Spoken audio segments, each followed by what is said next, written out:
Mga boss, magandang araw sa inyong lahat. Welcome back ulit sa channel natin. Sa video ito, talyer update ulit tayo. And pakikita ko sa inyo yung mga malapit na matapos na unit. At ayan, yung mga papasok natin na unit. Ayan, mga nakaabang na. Bali, itong isang to, patapos na po.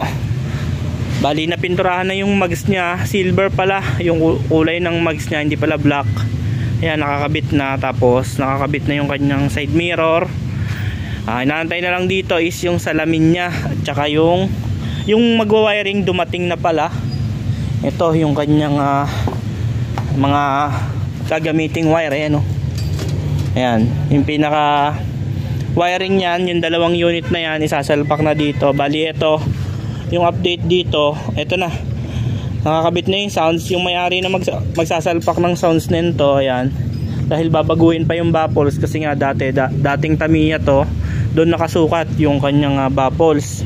Ngayon, ayan, nakakabit na yung bangko, bagong pintura na rin. Ayan yung synthetic, tapos yung under chassis, bagong pintura na rin to mga boss. Ayan, pakita ko sa inyo.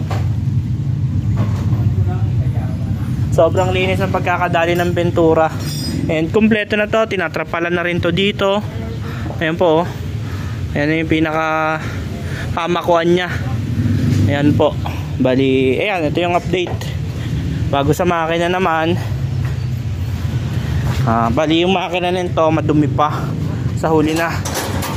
Ayan pero maganda na rin yung kanyang engine bay. Kung mapapansin po ninyo, bagong pintura na rin po. Ayan kulay blue, sky blue. Ayan, naka racing filter na rin. Bago na rin yung pinakabit na may-ari na radiator. Ayan po.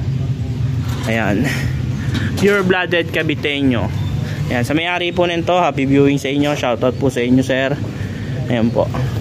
Ayan, pinturado na rin yung kanyang harap na bahagi mga bossing. Tapos ito yung double cab natin. Ayan, patapos na rin tong double cab natin. Ang inaantay natin dito, upholstery na lang din mga boss. Ayan, yung mag-upholstery nandito na, yung mag-wiring nandito na rin. Kompleto na mga boss. Bali, meron tayong mga papasok na unit, mga patapos. Ito kasi mga patapos na. Ayan, meron ng mga nakaabang na bagong papasok na unit. Ayan, mga naka-reserve. Bali, ayan, pakita ko sa inyo yung mags nya, kulay silver. Ayan po, inside mirror. Ayan, may balot na plastic. Ayan po, kakabit lang yung kanyang gulong sa likod. Ayan. Bali, ito naman yung double cab. Ayan po yung puwet, tinutubuhan na. Ayan, sa mga gusto ng double cab, ito po, pambenta natin tong unit na to. Ayan, binabapping na rin yung kanyang loob. Ayan binabapping yung loob nya. Ayan, naka console box na stainless po yan mga bossing 4 door to, 4 door. Ayan yung forma nya Yan. Bali ito C240 6 stud, size 15 yung mags. Yun naman po Mazda RF Turbo, pure stainless 4 door, walang aircon. Ayan po yung update. Yan, bali yun lang mga boss. Sa susunod na video, pagpalabas na tong mga unit na to. Ayan. And itong Tamiya, dumating na yung suspension. Ayan, bibidyoan ko kapag nakakabit na. Ayan, sa ngayon baklas na yung dati niyang suspension na yan, yung molye at yung differential, yung pinorma sa kanya.